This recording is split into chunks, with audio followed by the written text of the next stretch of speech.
Guys, gantong luto naman yung itry nyo sa chicken para maiba naman. Kung isa din kayo sa nauubusan ng idea sa ipapabaon sa ating mga anak, sa asawa, nako guys, itry nyo to at sigurado magugustuhan nila to. Meron nga ako dito guys, 6 na pirasong drumstick. Magugulat kayo dahil mamaya lalaki yan. Una kong gagawin dito sa chicken is papalambutan ko siya ng 20 minutes at tinimplahan ko na din ng pampalasang pamintang buo, asin at bawang. Takpan lang muna natin yan at hintayin lumambot at lumasa. Habang iniintay ko naman kumulo yan, nagready na ako ng 4 na patatas. Babalatan ko lang to at hihiwain sa 4. After 20 minutes naman, malambot na ang ating chicken. Sunod naman nating isasalang dito itong mga patatas. Dito na din natin papakuluan yung mga patatas para magkaroon to ng lasa. Pakuluan lang natin itong patatas hanggang sa lumambot siya kasi kailangan natin tong i-mash mamaya. Etong chicken, nung malamig-lamig na, tinanggal ko na yung mga laman at hihiwalay natin to sa buto. Pero wag nyo itapon yung buto kasi gagamitin natin yan mamaya. Simutin nyo lang lahat ng laman at kailangan linisin nyo na mabuti yung buto na parang ganyan. Ito na guys yung mga buto at natanggal ko na lahat ng mga laman yan. Tapos itong nakuha nating laman dito sa drumstick, kailangan nyo tong i-chop ng maliliit.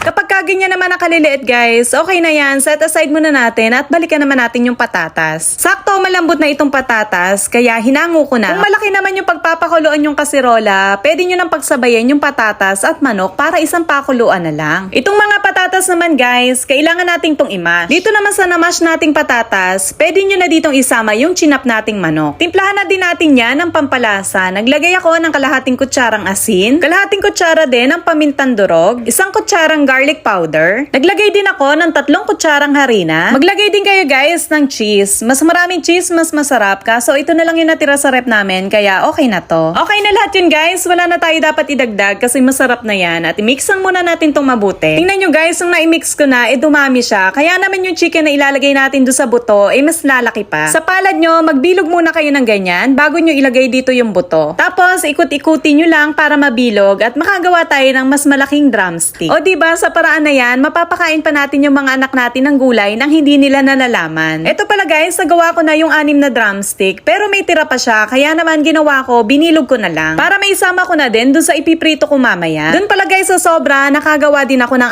6 na pirasong bilog. O diba guys, ang dami kong nagawa. Dun sa drumstick, napalaki ko na nga siya, tapos meron pa akong pasobra. Bago natin to guys iprito, kailangan muna natin tong i-coat sa harina, egg, at breadcrumbs. Kaso wala pala kaming itlog, kaya naman gagawa na lang ako ng butter. Naglagay lang ako dyan ng 1 cup ng harina, 1 cup ng tubig, asin at paminta. Mix lang natin to guys hanggang mawala yung buo-buo na harina. Ayan guys, kapag ganyan na yung texture niya, okay na yan. Kung maubusan din kayo ng itlog sa bahay, itry nyo din yung gantong paraan. Kinout ko lang dito sa wet butter, tapos sunod naman ay breadcrumbs.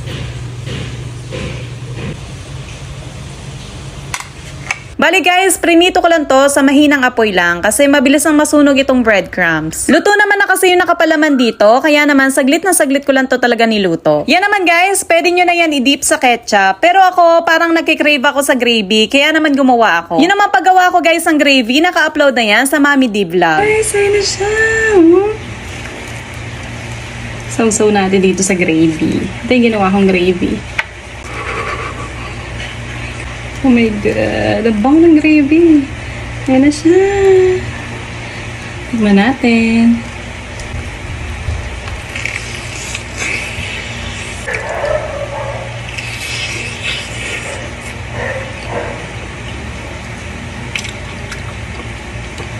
Ano?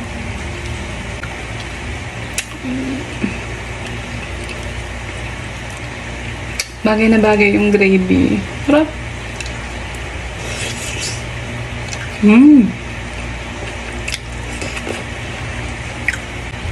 Usok pa. Guys, grabe, ang sarap. Sausaw natin sa gravy.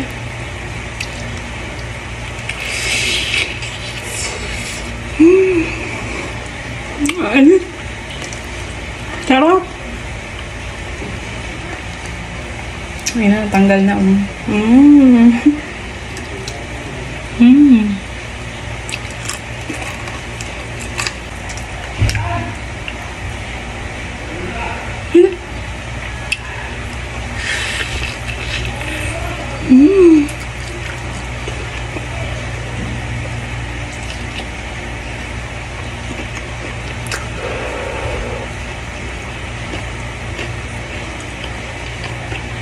Tapos mainit.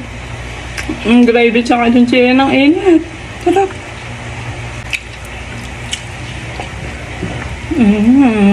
Sasa natin.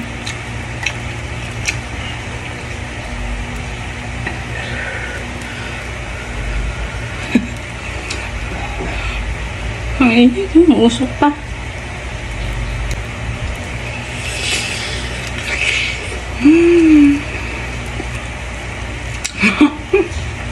Ang laki. Sobrang sarap guys. Perfect yung lasa ng parang mashed potato, chicken, yung gravy, tapos yung cheese. Sarap.